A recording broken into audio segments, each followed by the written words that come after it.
नमस्कार दोस्तों, आप देख रहे हैं काशी साहित्य कला उत्सव पर क्लाउन टाइम्स की विशेष कवरेज। मैं क्लाउन टाइम्स के दर्शकों को बताना चाहता हूं कि वाराणसी के रुद्राक्ष कन्वेंशन सेंटर में 3 दिवसीय यह भव्य आयोजन किया गया है, जहां कला, साहित्य और संस्कृति का संगम है।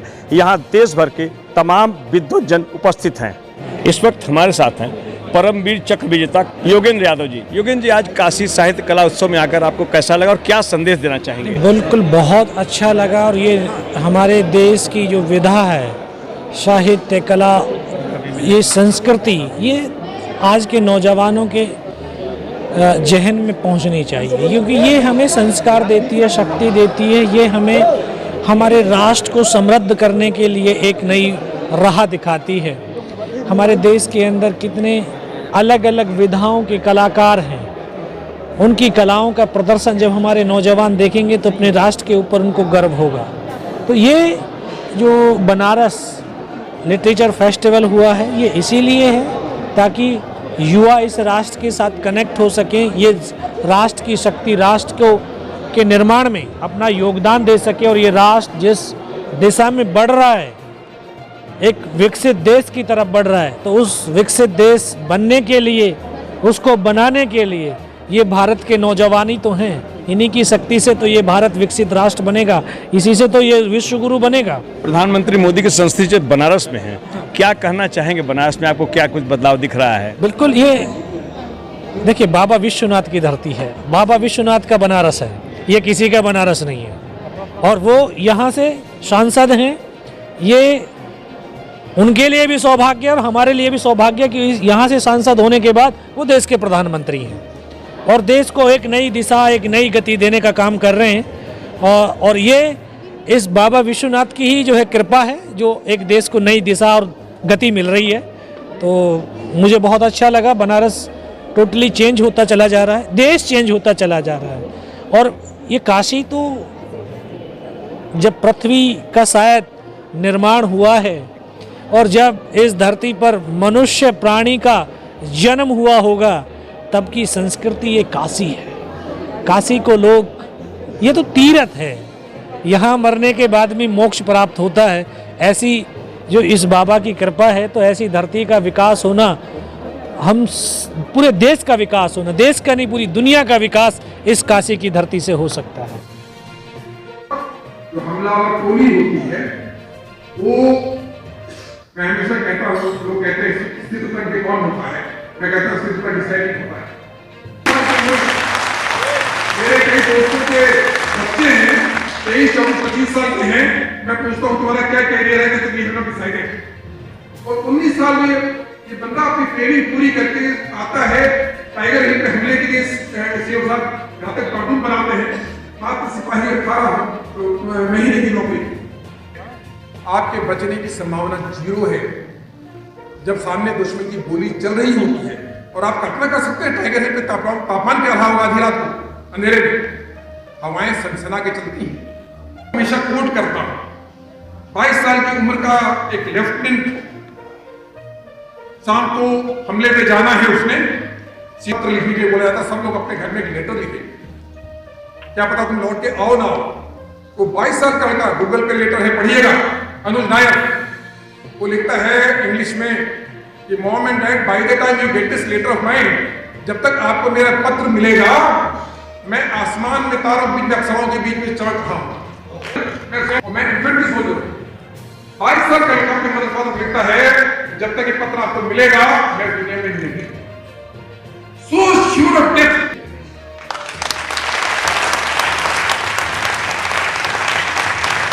जिगर चाहिए होता, दिल चाहिए होता है, जो सेना हमें, हम भी आपके बीच में आते हैं, हम सब लोग आपके बीच से आए हैं, लेकिन सेना जो हमारे चित्र का निर्माण करती है, आप कल्पना नहीं कर सकते।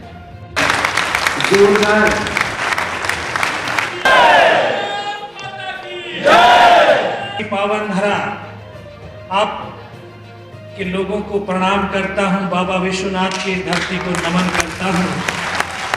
हर हर महादेव। ये बनारस की धरती की आवाज नहीं,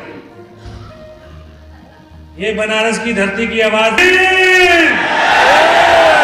आपको प्रणाम करता हूं, आपको भी वंदन करता हूं। समय की गति के अनुसार अपने कदम से कदम मिलाकर के चल देता है, ये समय उसको उसके लक्ष्य तक पहुंचा देता है। कि वो आज का ये मंच उन पंक्तियों से सुशोभित हो जाता है, हम सब सुशोभित हो जाते हैं। वो लिखते हैं, हम सबको एक प्रेरणा देते हैं, दो में से तुम्हें क्या चाहिए, दो में से तुम्हें क्या चाहिए, कलम या की तलवार, मन में ऊंचे भाव के, तन में शक्ति विजय अपार। कि आप कलम से भी इतिहास लिख सकते हो और तलवार से तो इतिहास को रच सकते हो। शब्दों से इतिहास को रचता है और एक सैनिक अपनी बंदूक की गोली से इतिहास को लिखता है। इस भारत मां के आंचल पर लहू की कुछ बूंदें डालने का सौभाग्य प्राप्त हुआ।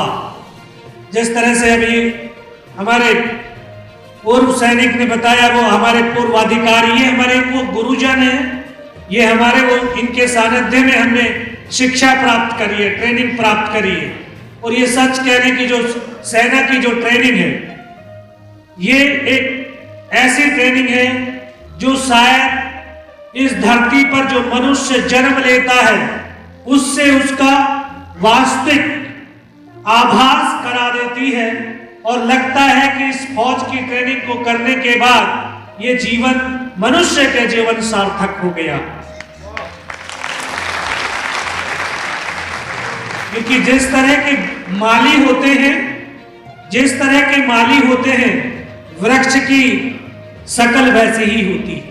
के वो पल, वो दिन आज भी याद हैं। शायद आप जानते नहीं होंगे, बहुत सारे जो है कि कितने परमवीर चक्र हुए, नहीं जानते। हम जानते हैं कि इस देश में कितने क्रिकेटर हैं और कितनों ने जो है कितनी सेंचुरी लगाई है, लेकिन हम ये नहीं जानते होंगे कि वो अल्फ्रेड पार्क में जो नौजवान था वो कितनी अवस्था में कितनी गोलियां खा करके मरा होगा।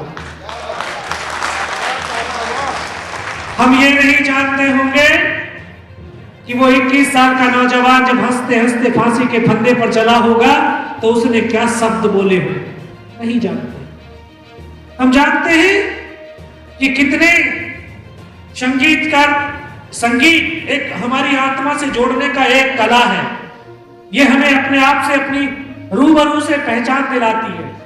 कला हमें अपने आप से जोड़ती है। तो वो जो फिल्मी स्टार हैं, जो क्रिकेटर हैं, वो अपने कला के हीरो हैं, मैं मानता हूं हीरो हैं, लेकिन इस देश को, इस समाज को एक शांतिपूर्ण तरीके से माहौल देने वाले उन वीरों के बारे में भी जानना चाहिए, जो आज भी -60 डिग्री टेम्परेचर में खड़े होकर के दिन रात अपने ड्यूटी और कर्तव्य का पालन कर रहे हैं। देश के अंदर हर एक फेस्टिवल बनता है, उनका तो फेस्टिवल वही है, तो दिन रात खड़े होकर के बस उनका एक ही कर्तव्य है कि देशवासियों के चेहरे पर खुशियां हों। पर मुझे याद है 19 साल का ये लड़का जिसकी 2.5 साल की सर्विस, जिसको न उम्र का तजुर्बा था और न ही सर्विस का कुछ अनुभव था, टाइगर हिल 17,000 फीट ऊंची पहाड़ी, 150 पाकिस्तानी सैनिक और हम केवल 7 सैनिक, केवल 7, बिना डरे, बिना रुके, बिना झुके 150 सैनिकों के साथ मुकाबला करते रहे। वो पल भी आए कि जब एक कदम आगे रखते हैं तब भी हेड शूट है, एक कदम पीछे रखते हैं तब भी हेड शूट है, मरना निश्चित हो गया था। लेकिन मैं नमन करता हूं इस देश की माओं को जो अपने बेटे और बेटियों से कहती हैं कि सीने का दूध पिलाया है, सीने पर गोली खाना, कभी पीठ पर गोली नहीं खाना। आज ये हिंदुस्तान के बेटे और बेटियां सीमा पर खड़े होकर के सीने पर गोलियां खाते हैं। मेरे नौजवान साथियों, कभी भविष्य में किसी सैनिक का पार्थिव शरीर देखने का सौभाग्य मिले तो उसके कफन तिरंगे को हटा करके देखना, उसके सीने पर गोलियों के निशान मिलेंगे, पीठ पर आपको रेत के निशान मिलने वाला नहीं। और इस देश की सनातन संस्कृति रही है कि ये तो हमें ज्ञात था कि मरना तो है, धरती पर जो पैदा हुआ उसकी मृत्यु निश्चित है, लेकिन भारत माँ ने सिंघनी और शेर पैदा किए, डरपोक नहीं, गीदड़ नहीं। तो मरेंगे तो लड़ करके मरेंगे, मार करके मरेंगे। 5 घंटे तक लड़े और 5 घंटे लड़ते लड़ते वो पल, वो समय भी आया कि जब मैं सर से लेकर के पैर तक लहूलुहान था, मेरा साथी मुझे फर्स्ट एड करता है, उसको यहां पे गोली लगती है, इधर से पूरा सर निकल करके बाहर चला जाता है। नौजवानों, आज तक आपने सिर्फ फिल्मों में देखे होंगे वो दृश्य काल्पनिक होते हैं कि धड़ कटती है और सर जो है सर कट जाते हैं और धड़ चलते हैं। मैंने उन पलों को जिया है और देखा है। मुझे गर्व होता है, मुझे गर्व होता है उन हिंदुस्तान के सैनिकों के जिसके धड़ के ऊपर सर नहीं था और बिना सर के वो धड़ 2 कदम तक चलता है, लेकिन हाथों से बंदूक नहीं छूटती है। भी जमीन पर धराशाही हो जाता है, फिर एक और साथी बढ़ता है, उसके दोनों हाथ दोनों पैर मिट जाते हैं, लेकिन फिर भी हम जैसे वीरों को हौसला देते हैं, बोला चिंता मत करना, जब तक सांस है, जब तक तुम्हारे साथ है। तो ऐसे हम नौजवान, बिल्कुल नए जवान, इतनी प्रेरणा, इतनी शक्ति और कहां से आ सकती है? उन लोगों से आई। लड़ता रहा, अपने साथियों को एक एक करके शहीद होता हुआ देखता भी रहा। उनकी तरफ से जब सब मर चुके थे, शहीद हो चुके थे, तो उन्होंने, क्योंकि फौज का एक रूल्स होता है कि मरने के बाद चेक किया जाता है कि मरा तो है, जिंदा तो नहीं बच गया कोई उसमें से। तो वो हर फौज की एक रूल्स है, अपना एक ट्रेडिशन है। वो आकर के गोलियां मारने लगे तो मैं बेहोश था, लेकिन इतना बेहोश नहीं हुआ था कि देख ना सकूं, सुन ना सकूं। मैं देख रहा था, इन आंखों से देख रहा था कि जब मेरे साथियों के शरीरों पे गोलियां लगती थी, शरीर ऐसे उछलते थे ऊपर की तरफ। उसने बगल वाले को मारा, सामने वाले को मारा, मैं भी इस तरह से, उसने यहाँ पर गोलियां मारी। मैं देख रहा हूँ कि धुआं निकल रहा है, उस गोली की पीड़ा को चुपचाप पास है। यकीन हो गया कि इनमें से कोई जिंदा ही नहीं। फिर उन्होंने ईमान में क्रूरताओं का तांडव किया, हमारे बॉडियों में पत्थर मारने लगे, बूट की ठोकरें मारने लगे, गालियां देने। सब कुछ बड़ा सहता रहा। बहुत देर के बाद उन्होंने बोला कि और नीचे जो हिंदुस्तान का पोस्ट है उसको, जब हमले वाली आवाज मेरे कानों तक पड़ी तो मुझे लगा कि आज तो मेरी पूरी टीम खत्म हो जाएगी। तब ऊपर वाले से एक ही प्रार्थना करी कि मुझे इतने जिंदा रख देना कि मैं अपने साथियों तक सूचना दे सकूं। ये सच है, अगर हम निस्वार्थ भाव और सच्ची श्रद्धा के साथ उस परम पिता परमेश्वर को याद करते हैं, वो शक्ति को साक्षात खड़ी हो जाती है। बस समर्पण चाहिए, अपने आप को उस परमात्मा को समर्पित कर दिया। वो दोबारा से आकर के गोलियां मारने लगे और फिर हथियार उठाने लगे। जब वो बहुत नजदीक आए तो एक मन और मस्तिष्क के अंदर एक विश्वास पैदा किया, एक दृढ़ संकल्प किया कि अगर इन्होंने मेरे सर और सीने में गोली नहीं मारी, चाहे मेरा हाथ पैर दोनों ही काट करके क्यों ना ले जाएं, मैं उफ तक नहीं करूंगा और मैं जिंदा भी रहूंगा। क्योंकि ये देश, वो ये भीष्म का देश है, ये अर्जुन का देश है, ये कृष्ण का देश है। आपने महाभारत देखी है, वो पितामह भीष्म सिर्फ उसने प्रतिज्ञा ही तो करी थी और वो प्रतिज्ञाओं के बलबूते के ऊपर उन्होंने अपनी मृत्यु को अपनी मुट्ठी में बांध लिया था। अर्जुन ने उनके रोम रोम को बाणों से भेद दिया, लेकिन उनके प्राणों को हर नहीं पाए। तो हम ऐसी मिट्टी के बेटे और बेटियां हैं। प्रतिज्ञा करी कि इसने अगर सर में नहीं मारे तो मैं जिंदा रहूंगा, और उस प्रतिज्ञा की बदौलत आज आपके सामने भी खड़ा। उसने फिर भी बाजू में, पैर में गोली मारी, लास्ट में गोली उसने यहां पर भी चलाई। इस देश को भारत माँ ऐसे ही नहीं कहते। ये दुनिया का वो भूखंड है जिसको माँ के नाम से पुकारा जाता है। भारत माता की जय। ये कंकर और मिट्टी वाला भूखंड नहीं, ये सजीव है। माँ भारती अपने बेटों की वीरता, शौर्य, पराक्रम व बलिदान को कभी दफन होने ही नहीं देती। किसी न किसी एक को माध्यम चुनती है। शायद इस माँ भारती ने मुझे वो माध्यम चुन लिया होगा कि उसके बेटों ने जो शौर्य, वीरता, पराक्रम दिखाते जो बलिदान दिया है, उस शौर्य को दुनिया तक मैं पहुंचा सकूं। तभी तो जब गोली चली तो यहाँ पर पर्स रखा था, पैंट पूरी फट गई थी, पर्स में भी 5-5 रुपए के सिक्के थे, शायद माँ भारती ने इकट्ठे कर दिए होंगे। जब गोली चली तो जब इस सिक्कों पे लगी और रिको चिट के धक्के से आभास हुआ, एहसास हुआ कि मैं तो मर गया हूं। पाकिस्तान का दूसरा जवान आया होगा, उसने हथियार उठा करके जा रहा होगा, उसका पैर मेरे पैर से टकराया, तब मुझे चेतना आई, मुझे लगा मैं तो जिंदा हूं। तब एक अंतर्मन से आवाज है कि योगेंद्र अभी तक नहीं मरा तो कब मरेगा भी। फिर अपने ग्रेनेड निकाला और ग्रेनेड से उसके ऊपर हमला किया। वो ग्रेनेड उसके हुड के अंदर जा गिरा और जब तक वो ग्रेनेड को निकाल पाता, ग्रेनेड फट गया, उसका यहाँ से पूरा सर उड़ा, वो हमारे ऊपर आ गिरा। उस धमाके से पाकिस्तान के जवानों में खलबली मची कि इनमें से कोई जिंदा है। चारों तरफ से गोलियों की बौछारें शुरू हो गई। बस वही एक मौका था मेरे पास।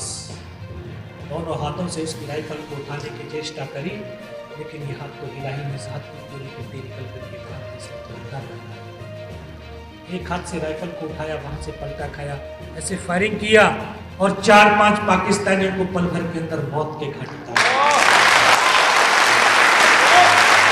सकता था, चलने के लिए मजबूर था, लेकिन हताश और निराश नहीं था।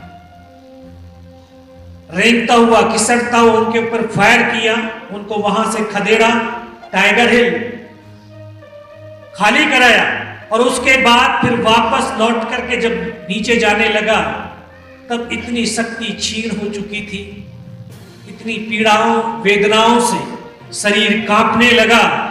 जब अपने साथियों के, जो आपके साथी हों और पल भर के अंदर उसके धड़ से सर ना हो, हाथ नहीं हो, पैर नहीं हो, सर बाहर निकला हो, फेफड़े बाहर निकले हो, उन्हीं के बीच आप पड़े हो, तो किस तरह की कल्पना हो सकती है, समझ में नहीं सकते। मैं भी शब्दों में बयान नहीं कर सकता।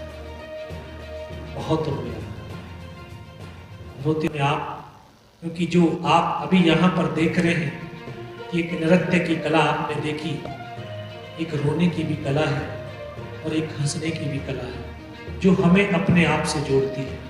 हम क्या हैं? ये शरीर हम नहीं, ये बॉडी हम नहीं, हम तो एक सोल है। अगर हम अपने आप, अपनी सोल से जुड़ गए तो शायद हम अपने परमात्मा से जुड़ गए। मैं रोते रोते शायद अपने आप से जुड़ा होऊंगा और अपने परमात्मा से जुड़ा। जब परमात्मा से जुड़ा तो भोले शंकर से जुड़ जाए। हाथ उठाया होगा, वो बाजू बढ़ाई हुई होगी, तो उस पत्थर से जब लुढ़क करके 500 मीटर नीचे आया, इतनी सी भी खरोंच नहीं आने दी। तमाम अपने साथियों को इन्फॉर्म किया, अपने commanding officer colonel Kushal Chand Thakur को तमाम जानकारी से अवगत कराया। तो उनके जो 1-2 जो सवाल था वो आपसे शेयर करना चाहूंगा। उन्होंने लास्ट ये पूछते हैं कि जवान की रिक्वायरमेंट क्या है बेटा?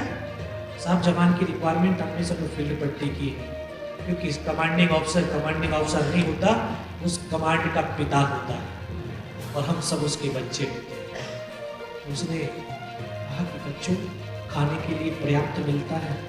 सर, खाने के लिए तो भूख नहीं लगती। 72 घंटे से भी ज्यादा का समय हो गया था। एक बड्डी बियर, सिर्फ ये पार्ले जी वाला इस आधा बिस्किट का पैकेट खाया था, आधा तो बैलेंस था। सर, भूख नहीं लगती है, आप अपने से फील्ड पट्टी दे दीजिए। बाकी जवान 3 दिन के बाद होश आया, देखा ऊपर पंखा चल रहा है, पता चला श्रीनगर हॉस्पिटल में हूँ। वहीं पर पता चला कि अगले रात को हमारी फौज ने हमला किया और बिना किसी कैजुअल्टी के टाइगर हिल टॉप के ऊपर विजय पताका। युद्ध का युद्धांत था, सीज फायर था, और आज हम 26 जुलाई को कारगिल विजय दिवस के रूप में मनाते हैं। ये उत्तर प्रदेश और बनारस के लोग बैठे हुए, आप जानते हैं इस उत्तर प्रदेश के अंदर कितने परमवीर चक्र हुए? उत्तर प्रदेश में ऑल ओवर तो 21 है, उत्तर प्रदेश के कितने? हमें अपने घर के बारे में जानकारी होनी चाहिए। हमारे इस उत्तर प्रदेश के 4 परमवीर चक्र हैं। 1948 का पहला जदुनाथ, 1965 का अपना ये गाजीपुर के अब्दुल हमीद, और 1999 के कैप्टन ये मनोज कुमार पांडे, और मैं भी उत्तर प्रदेश का ही।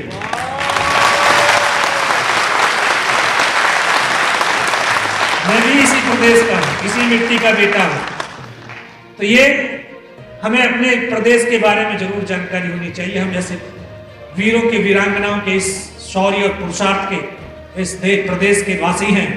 और आखिर में बस सिर्फ 2 लाइन कह करके मैं अपनी वाणी को विराम दे रहा हूँ कि ये जो बनारस का कला साहित्य उत्सव है, ये हमारे नौजवानों में जरूर एक प्रेरणा, जरूर उनके जीवन के पथ को प्रदर्शित करेगा, उनको एक नया राह दिखाएगा, एक नया प्रकाश में उनको लेकर के जाएगा। उन्हें चाहिए, कहते हैं जीवन ही सांस है, सांस ही जीवन है, लेकिन सांस हम कितना, 1 मिनट में सांस कितना लेते हैं?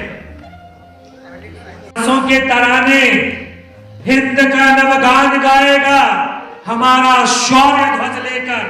इसका, इस भारत के युवाओं का, पूरी दुनिया कहती है भारत युवाओं का राष्ट्र है। ये सच है, 65% इस भारत के अंदर युवा है, लेकिन दुर्भाग्य सिर्फ एक बात का है कि 65 में से 80% इस युवा को ये पता नहीं कि सूरज कितने बजे निकलता। तो 2:30 बजे तक सोओगे नहीं तो सुबह उठोगे कैसे? जब सुबह उठोगे नहीं तो जीवन में पॉजिटिविटी कैसे आएगी? जब सकारात्मकता हमारे जीवन में नहीं आएगी तो हम अपने जीवन में आत्मविश्वास को कैसे पैदा कर सकते हैं? तो ये सांसों के तराने हिंद का नवगान गाएगा हमारा शौर्य ध्वज लेकर, वो चंद्रयान गाएगा हमारे प्राण माता भारती के पक्ष समर्पित हैं। हमारे लहू का हर कतरा हिंदुस्तान गाएगा, हिंदुस्तान गाएगा। जय हिंद, जय भारत, बहुत बहुत धन्यवाद। माता की जय, भारत माता की जय, माता की जय। बहुत बहुत धन्यवाद आप सभी का। मैं आप सभी से अनुरोध करता हूँ कि आप दर्शक दीर्घा में अपना स्थान ग्रहण करें और इसी के बाद ये सत्र सिर्फ 45 मिनट का होगा इस विषय पर। और वक्त में आदरणीय अशोक आनंद जी को अनुरोध करता हूँ।